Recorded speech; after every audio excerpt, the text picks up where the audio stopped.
ጤና ይስጥልኝ። ይህ ባና ሚዲያ ነው። ከባና ሚዲያ ለዛሬ ያዝናቸው ዘገባዎች አሁን ማስደመጥ ጀመርን። አበይት ነጥቦችን በቅድሚያ የትግራይ ሰራዊትና የኤርትራ ሰራዊት ለመጀመሪያ ጊዜ ከነሙሉ ትጥቃቸው በአካል ተገናኝተው በጋራ ሲጨፍሩና ሰላምታ ሲለዋወጡ ታይተዋል። ኢትዮጵያ በስልጣን ላይ የሚገኘውን የብልጽግና ፓርቲ አገዛዝ በጋራ ለመጣልና በአገሪቱ ቀጣይ ዕጣ ፈንታ ላይ በጋራ ለመወሰን ያለመ 7 ታጣቂ ቡድኖችን ያቀፈ የጋራ ወታደራዊ ምክር ቤት መቋቋሙን ታውቋል። በቀዳሚነት ይዘነዋል። ህዝባዊ ወያነ ሓርነት ትግራይ ህወሓት አዲስ አውዳሚ ጦርነት ሊቀሰቀስ የሚችልበትን አደጋ አሁን ላይ ግምታዊ ሳይሆን በተጨባጭ እየቀረበ ነው ሲል አሳሰበ። እንመለከተዋለን። የኦሮሞ ፌዴራላዊ ኮንግረስ ኦፌኮ ሊቀመንበር ፕሮፌሰር መራራ ጉዲና ከዲፕሎማቶች ጋር ባደረጉት ውይይት ምርጫውን የውሸት ቲያትር ነው አሉ። በሰባተኛው አጠቃላይ ምርጫ 1053 እጩዎችን አቅርቦ የነበረው የአምስት የፖለቲካ ፓርቲዎች ስብስብ የሆነው ትብብር ኢትዮጵያ አንድነት ጥምረት በስሙ የትኛውን እጩ ምክር ቤት እንደማይገባ አስታውቋል። እናስደምጣቸዋለን። በሱዳን የተነሳው አውዳሚ የእርስ በርስ ጦርነት ለማስቆም የፖለቲካ ኃይሎችን ልዩነት ለማጥበብና የአገሪቱን መጻኢ የፖለቲካ ዕድል ለመወሰን በአዲስ አበባ ሊካሄድ ታስቦ የነበረውን የሰላም ምክክር መድረክ ሳይሳካ መቅረቱ ታወቀ። የሱዳን ሉዓላዊ ምክር ቤት ሊቀመንበር የጦር ኃይሎች ጠቅላይ አዛዥ ጄኔራል አብደልፈታህ አልቡርሃን ደግሞ በአንካራ ከቱርክ ፕሬዝዳንት ረሲፕ ታይፕ ኤርዶጋን ጋር ውይይት አካሂደዋል። በዝርዝር ይዘነዋል። በኩዌት አውሮፕላን ማረፊያ ላይ በደረሰ የኢራን ድሮን ጥቃት የአንድ ህንዳዊ ዜግነት ያለው ግለሰብ ህይወት ሲጠፋ 60 የሚሆኑ ሰዎች ደግሞ የተለያዩ አካላዊ ጉዳቶችን ደርሶባቸዋል። በረራዎችም ተቋርጠዋል። የሚሉና ሌሎች ዜናዎች ይዘናል። አብራችሁን ቆዩ።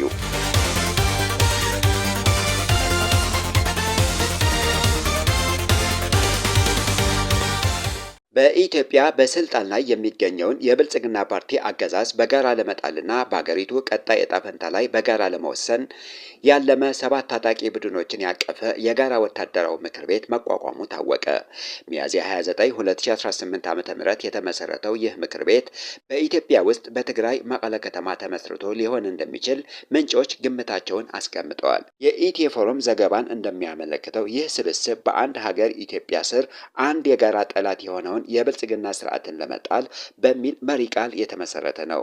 የጋራ ወታደራዊ ምክር ቤቱ ስብሰባ በዋናነት ያተኮረው የጋራ ወታደራዊ እርምጃዎችን በቅንጅት መውሰድ ላይ ሲሆን ከዚህም በተጨማሪ የጠቅላይ ሚኒስትር አብይ አህመድን አገዛዝ ካስወገዱ በኋላ በኢትዮጵያ ሊገነባ ስለሚገባው የፖለቲካ ስርዓት ላይ ጭምር ሰፊ ውይይት ተደርጓል ተብለዋል። በዚህ ምክር ቤት ውስጥ ከተካተቱት ታጣቂ ቡድኖች መካከል ህወሓት፣ ፋኖ፣ የኦሮሞ ነጻነት ሰራዊት፣ የሶማሌ ኦብነግና የአፋር ኡጉግማ በዋናነት ይጠቀሳሉ። ምንም እንኳ በምስረታው ላይ የኤርትራ መንግስት በቀጥታ እጁ እንደሌለበት ቢነገርም የኤርትራ መንግስት በምስረታው ላይ እጁ እንዳለበትና የኦብነግ መሪ ሰሞኑን ወደ አስመራ ተጉዘው ከባለስልጣናት ጋር መወያየታቸውም የዚሁ ስትራቴጂካዊ አካል እንደሆነ ተገልጸዋል። ይህ አዲስ ጥምረት በጠቅላይ ሚኒስትር አብይ አህመድ የብልጽግና አገዛዝ ላይ የሚያሳድረው ወታደራዊና ፖለቲካዊ ጫና ከፍተኛ እንደሚሆን ይገመታል። ቀደም ሲል በተለያዩ ግንባሮች በተበታተነ መልኩ ይዋጉ የነበሩትን እንደ ፋኖ፣ የኦሮሞ ነጻነት ሰራዊትና ህወሓት ያሉ ኃይሎች በአንድ እስር መተባበራቸው ለፌዴራል መንግስት እጅግ ከባድ የደህንነት ስጋት የሚፈጥር ሲሆን መንግስት የብሔር ክፍፍል ተጠቅሞ ስልጣኑን ለማስቀጠል የሚያደርገውን የፖለቲካ ትረካ ሙሉ በሙሉ እንደሚያከትመው አስተያየት ሰጪዎች ይገልጻሉ። ከዚህም በላይ የኤርትራ መንግስት ከጀርባ ይህንን ጥምረት መምራት የአዲስ አበባን አገዛዝ በቀጠናዊ ዲፕሎማሲያዊ ረገድ ብቸኛ ሊያደርገው ይችላል። ይሁን እንጂ በጥምረቱ ውስጥ ያሉ ቡድኖች ያላቸውን ስር የሰደደ የርዕዮተ ዓለምና የይገባኛል ጥያቄ ልዩነት የጋራ ጠላትን ከመጣል ባለፈ ዘላቂ ሀገራዊ መፍትሄ ማምጣት አቅማቸው ላይ የራሱን የሆነ ጥርጣሬ ጥላ ማሳረፉ አይቀሬ መሆኑን ተገልጿል። በሌላ በኩል በትግራይና በኤርትራ መካከል የተጀመረውን የሰላም ጥምረት ይበልጥ የሚያጠናክር አዲስ ክስተት በምስል ተደግፎ ወጥቷል። በትክክል ቦታው ባይገለጽም በሰሜን ምዕራብ ትግራይ አቅጣጫ እንደሆነ በሚገመተው ስፍራ የትግራይ ሰራዊትና የኤርትራ ሰራዊት ለመጀመሪያ ጊዜ ከነሙሉ ትጥቃቸው በአካል ተገናኝተው የጋራ ሰላምታ ሲለዋወጥና ሲጨፍሩ የሚያሳይ ቪዲዮ ይፋ ሆኗል። ባና ሚዲያ ባደረገችው ማጣራትም ቪዲዮው ትክክለኛ መሆኑንና የሰራዊቱ አባላት ከነሙሉ ትጥቃቸው ሰላምታ ሲለዋወጡና በጋራ ሲዝናኑ ከታማኝ ምንጮች አግኝተናል። ሁለቱም በጋራ ከመጨፈርና ሰላምታ ከመለዋወጥ ባሻገር የጋራ ወታደራዊ እቅድ ማውጣታቸው ከምንጮቻችን ሰምተናል። በተጨማሪም የኤርትራ ብቸኛ ብሔራዊ ቴሌቪዥን ከኢትዮ ኤርትራ ጦርነት በኋላ ለመጀመሪያ ጊዜ የትግራይና የኤርትራ ህዝቦችን አንድነት የሚሰብክና የወንድማማችነት መልእክት የሚያስተላልፍ የህፃናት መድረክ አዘጋጅቶ በአየር ላይ አውለዋል። ይህም በሁለቱ ህዝቦች መካከል የነበረውን ደም አፋሳሽ ጦርነት በእርቅ በይቅርታና በፍትህ በመዝጋት ዘላቂ ሰላምና መቀራረብን ለማስፈን በከፍተኛ ደረጃ እየተሰራ መሆኑን ተገልጿል።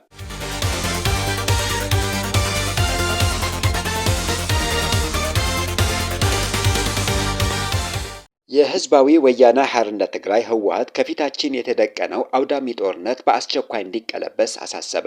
ድርጅቱ ይህንን ያስታወቀው ግንቦት 26 2018 ዓ.ም ለዓለም አቀፍ ዲፕሎማቲክ ማህበረሰብና አጋሮቹ በላከው አስቸኳይ መግለጫ ነው። የፌዴራል መንግስት የሰላም ስምምነቱን በስልታዊ መንገድ እየጣሰ እንደሚገኝና ስምምነቱን ለማስፈጸም የተቋቋመው ተቋማት ሙሉ በሙሉ ስራ ማቆማቸውን ህወሓት ገልጸዋል።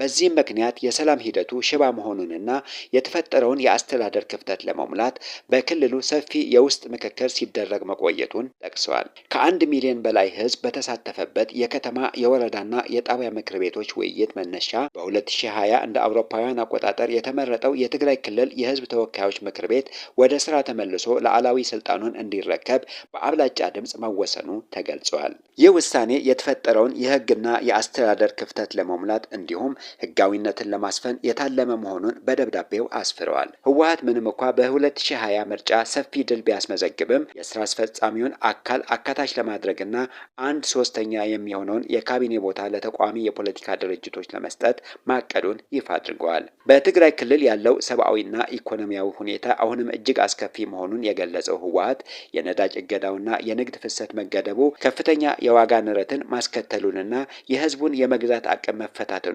ገልጸዋል። ከዚህም በተጨማሪ መከላከያ ሰራዊት በትግራይ ድንበሮች ዙሪያ መጠነ ሰፊ ወታደራዊ ቅስቀሳና ከበባ እያደረገ እንደሚገኝ በደብዳቤው ላይ ጠቁመዋል። ከምዕራብ ትግራይ የተፈናቀሉ ዜጎች ወደ ቀያቸው እንዳይመለሱ በፌዴራል መንግስቱና በአጋሮቹ በኩል ክልከላ እየተደረገባቸው ሲሆን ዓለም አቀፍ የረድኤት ድርጅቶችም ድጋፋቸውን እያቋረጡ ይገኛሉ ብለዋል። አያይዞም የፌዴራል መንግስቱ በአማራና በኦሮሚያ ክልሎች እያካሄደ ያለው ወታደራዊ ኦፕሬሽን፣ የከባድ መሳሪያ የድሮን ጥቃቶች የሰላማዊ ሰዎችን ህይወት እየቀጠፈ እንደሚገኝ ገልጸዋል። መንግስት በሀገሪቱ እያካሄደ ያለው ምርጫ ተአማኒነት የሌለውና ተቃዋሚዎችን የተገለሉበት ነው ሲልም ወቅሰዋል። የፌዴራል መንግስቱ ውይይትና ስምምነቱን በኃይልና በአንድ ወገን ውሳኔ እየተካ ነው ያለው ይኸው መግለጫው ይህ አካሄድ በኢትዮጵያ ብቻ ሳይወሰን በአጠቃላይ በአፍሪካ ቀንድ ላይ ከባድ የጸጥታ ቀውስ ያስከትላል ሲል አስጠንቅቀዋል። የትግራይ ክልላዊ መንግስትና ህወሓት ለችግሩ ሰላማዊ መፍትሄ ለመስጠት ዝግጁ መሆናቸውን በድጋሚ ቢያረጋግጡም በክልሉ ላይ እየደረሰ ያለው ጫና ግን ከሚሸከሙት በላይ እየሆነ መምጣቱን አስታውቀዋል። አዲስ አውዳሚ ጦርነት ሊቀሰቀስ የሚችልበት አደጋ አሁን ላይ ግምታዊ ሳይሆን በተጨባጭ እየቀረበ የመጣ ስጋት መሆኑን የገለጸው ህወሓት ዓለም አቀፍ ማህበረሰብ አስቸኳይና ተጨባጭ እርምጃ እንዲወስድ ጥሪ አቅርበዋል። ጦርነትን አሁንም ማስቀረት እንደሚቻል፣ ሆኖም ማስቀረት የሚቻለው በአፋጣኝና ቀጣይነት ባለው ዓለም አቀፍ ዲፕሎማሲያዊ ጣልቃ ገብነት ብቻ መሆኑን አሳስበዋል።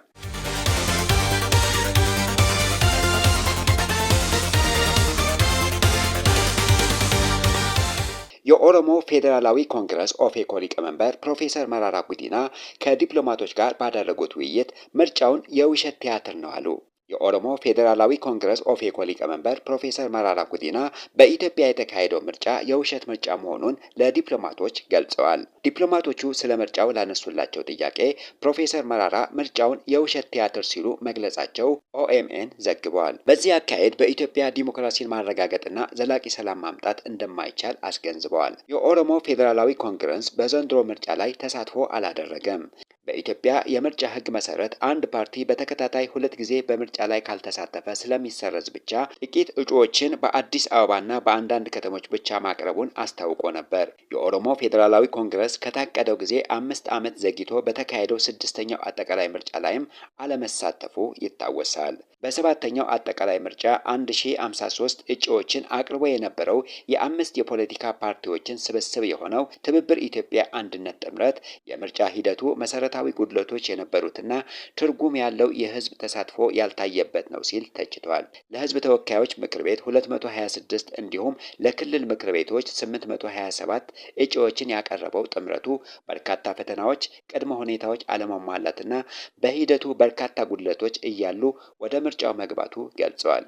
ምርጫው ቢካሄድም የምርጫ ሂደቱ ቅድመ ሁኔታዎች አልተሟሉም ሲል የጠቀሰው ጥምረቱ ቁልፍ የሀገር ውሳኔዎች እየተወሰኑ ያሉት የህዝብ እውነተኛ ተሳትፎ በሌለበት ሂደት ነው ብለዋል። በተጨማሪም በምርጫ አስተዳደር ዙሪያ የታዩ የአሰራር ግድፈቶችን በተመለከተ የተደገፉ አቤቱታዎችና ማስረጃዎችን ለኢትዮጵያ ብሔራዊ ምርጫ ቦርድ በተደጋጋሚ ቢያቀርብም የማስተካከያ እርምጃዎችን አልተወሰዱም ሲል ወቅሰዋል። ስለሆነም በትብብር ለኢትዮጵያ አንድነት ጥምረት ስም የትኛውም እጩ ምክር ቤት እንደማይገባ አስታውቋል። በተመሳሳይ በቁጫ ምርጫ ክልል የተካሄደው የ7ኛው አገራዊ ምርጫ ተጭበርብሯል ሲል ቁሕዴፓ አስታወቀ። ባለፈው የ6ኛው አገራዊ ምርጫ የፓርላማና የክልል ምክር ቤት ወንበሮችን ማሸነፉ የሚታወሰው የቁጫ ህዝብ ዲሞክራሲያዊ ፓርቲ ቁሕዴፓ ዘንድሮ በአካባቢው ባለስልጣናት የቅስቀሳ እንቅፋቶች ሲፈጠሩበት ከቆየ በኋላ በ7ኛው ጠቅላላ ምርጫ ላይ ደግሞ በቁጫ ምርጫ ክልል ፍጹም የኮረጆ ማጭበርበር ተፈጽሟል ሲል በዛሬው መግለጫው አጋልጠዋል። ፓርቲው የምርጫ አስፈጻሚዎች፣ የቀበሌ አመራሮችና የጸጥታ አካላት ከመራጮች እጅ የድምፅ መስጫ ወረቀቶችን በኃይል እየነጠቁ ራሳቸው ለገዢው ብልጽግና ፓርቲ ድምፅ ሲሰጡ ውለዋል ሲል ከሷል። በሌላ በኩል ግንቦት 24 2018 ዓ.ም የተካሄደውን ይህንን ምርጫ በተመለከተ የአፍሪካ ህብረትና ኢጋድ የምርጫ ታዛቢ ቡድኖች የመጀመሪያ ደረጃ ሪፖርታቸውን በጋራ በሰጡበት መግለጫ የምርጫ ጣቢያዎች ከተገቢው በላይ ሰፊ መራጭ ማስተናገዳቸው ሂደቱን ከዓለም አቀፍ መስፈርት አንጻር እጅግ ረጅም እንዳደረገውና ይህም በምርጫው ቀን ረጃጅም ሰልፎችና በአስፈጻሚዎች ላይም ድካም መፍጠሩን አንስተዋል። ታዛቢ ቡድኖችን አክለውም በትግራይ ክልል ሙሉ ለሙሉ እንዲሁም በአማራ ክልል በሚገኙ 46 የምርጫ ክልሎች በጸጥታ ምክንያት ምርጫ ለመደረጉ ጠቅሰዋል። ይህ ሁኔታ ትግራይን በተከታታይ በሁለት ምርጫዎች ላይ እንዳትሳተፍ ያደረገ መሆኑን ያመለከተ የአፍሪካ ህብረት ሪፖርት በሂደቱ ላይ የሴቶች አካታችነት በእጩነት በአስፈጻሚነትና በታዛቢነት ዝቅተኛ መሆኑንና የፖለቲካ ፓርቲዎች ያሰማሯቸው ታዛቢዎች ቁጥርም አነስተኛ መሆኑን በማጠናከር አንስተዋል።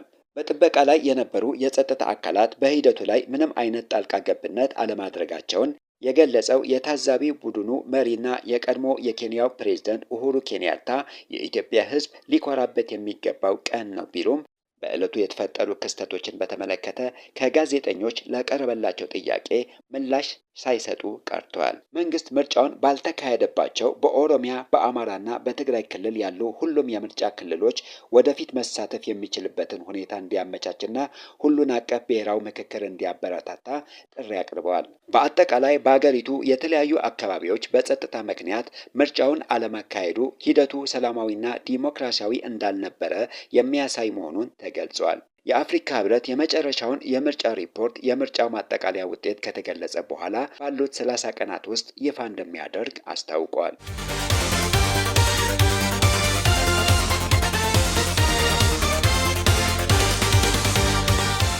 በሱዳን የተነሳውን አውዳሚ የእርስ በርስ ጦርነት ለማስቆም የፖለቲካ ኃይሎችን ልዩነትን ለማጥበብና የአገሪቱ መጻኢ የፖለቲካ ዕድል ለመወሰን በአዲስ አበባ ሊካሄድ ታስቦ የነበረው የሰላም ምክክር መድረክ ሳይሳካ መቅረቱ ታወቀ።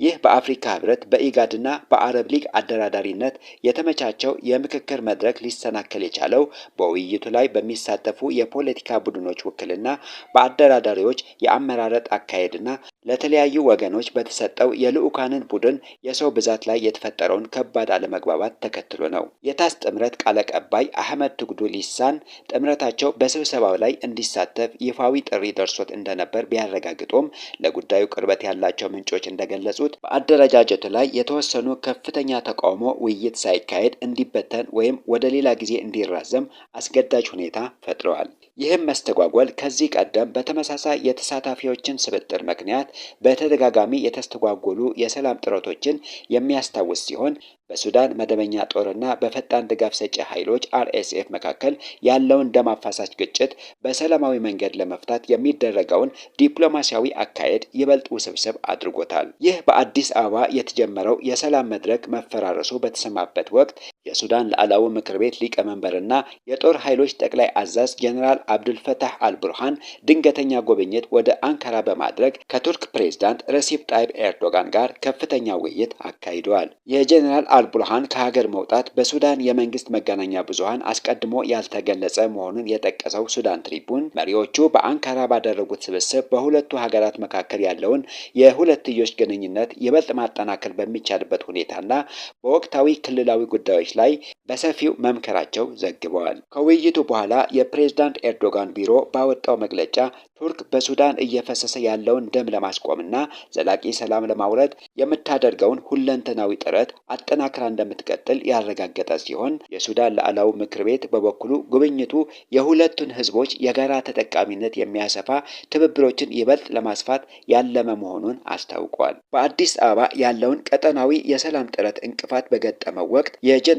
አልቡርሃን ወደ አንካራ ማቅናት ቱርክ በሱዳን ቀውስ ውስጥ ያላትን የቁልፍ አደራዳሪነት ሚና ለማሳደግና አዲስ የዲፕሎማሲ መስመር ለመክፈት የምታደርገውን ጥረት አካል መሆኑን ተገልጿል።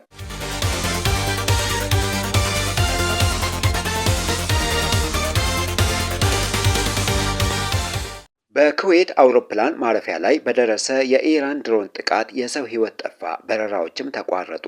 በፋርስ ባህረ ሰላጤና በሆርሙዝ ወሽመጥ አካባቢ በአሜሪካና በኢራን መካከል የተቀሰቀሰው ወታደራዊ ግጭት ይበልጥ እያገረሸ መምጣቱ ተገለጸ።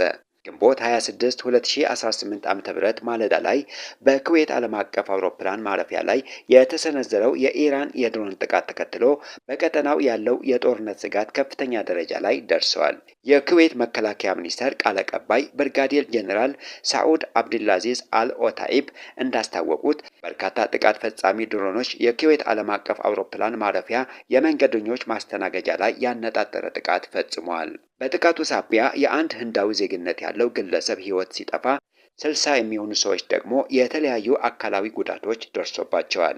የህንድ ውጭ ጉዳይ ሚኒስቴር ባወጣው መግለጫ ጥቃቱን በጽኑ ያወገዘ ሲሆን በርካታ የህንድ ዜጎች በጥቃቱ መቁሰላቸው አረጋግጠዋል። በጥቃቱ የመንገደኞች ማስተናገጃው ክፉኛ የተጎዳ ሲሆን በረራዎች በሙሉ ተቋርጠዋል። ይህ አውሮፕላን ማረፊያ ከዚህ ቀደም በኢራን ጦርነት ምክንያት ተዘግቶ ከቆየ በኋላ ለአገልግሎት ክፍት ሆኖ የነበረው ጥቃቱ ከመፈጸሙ ከሁለት ቀናት በፊት ግንቦት 24 2018 ዓ.ም ብቻ ነበር።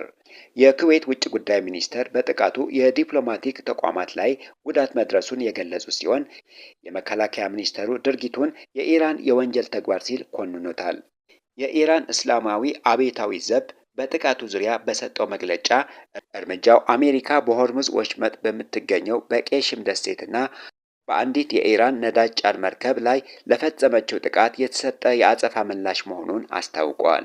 አብዮታዊ ዘቡ ከዚህ በፊት ለማንኛውም ጥቃት የሚሰጠው ምላሽ የተለየና የከፋ እንደሚሆን ተናግሮ በነበረ መሰረት እርምጃውን መውሰዱን ገልጸዋል። የኩዌት መከላከያ ሚኒስቴር የአገሪቱን የአየር መከላከያ ኃይሎች ሙሉ በሙሉ በተጠንቀቅ እንዲሆኑ መደረጉንና ከኢራን የተተኮሱ 13 ሚሳኤሎችና 17 ሰው አልባ አውሮፕላኖችን ማክሸፍ መቻሉን ይፋ አድርጓል። የአሜሪካው ሴንትኮም በበኩሉ ኢራን ወደ ኩዌት የላከችው 2 ሚሳኤሎች ሳይሳኩ መውደቃቸው፣ ወደ ባህሬን የተወነጨፉ 3 ሚሳኤሎች ደግሞ በአየር ላይ እንዲከሽፉ መደረጉ ገልጸዋል። ማዕከላዊ እዝ ግንቦት 25 2018 ዓ.ም አሜሪካ የጣለችው ማዕቀብ ጥሳ ወደ ኢራን ለመግባት ስትንቀሳቀስ የነበረችውና የቦትስዋና ሰንደቅ ዓላማ የሰቀለችው የነዳጅ ጫኝ መርከብ በተደጋጋሚ የተሰጣትን ማስጠንቀቂያ በመጣሷ የአሜሪካ አየር ኃይል በሞተራ ላይ ጥቃት ሰንዝሮ እንዳይንቀሳቀስ ማድረጉን የሚያሳይ ተንቀሳቃሽ ምስል አሰራጭተዋል። እዙ ከአውሮፓውያኑ ሚያዝያ 13 ጀምሮ 122 መርከቦችን ማስጠንቀቂያ በመስጠት እንዲመለሱ ማድረጉንና ቢያሉት ላይን እርምጃ መውሰዱን ጠቅሰዋል። በተጨማሪ አሜሪካ በቄሽም ደሴት የሚገኘው የኢራን የምድር መቆጣጠሪያ ጣቢያና የኮሙኒኬሽን ማማ ላይ ጥቃት ፈጽማለች። የተከበራችሁ የባና ሚዲያ ተከታታዮች ለዛሬ ያዝናቸው ዜናዎች እነዚህን ይመስሉ ነበር። ስለተከታተላችሁን ከልብ እናመሰግናለን። መረጃዎቻችን ለሌሎችም እንዲደርሱ ቪዲዮውን ላይክ እና ሼር ማድረጋችሁ እንዳትረሱ። ለቻናላችን አዲስ የሆናችሁ ደግሞ ሰብስክራይብ በማድረግ የቤተሰባችን አካል ይሁኑ።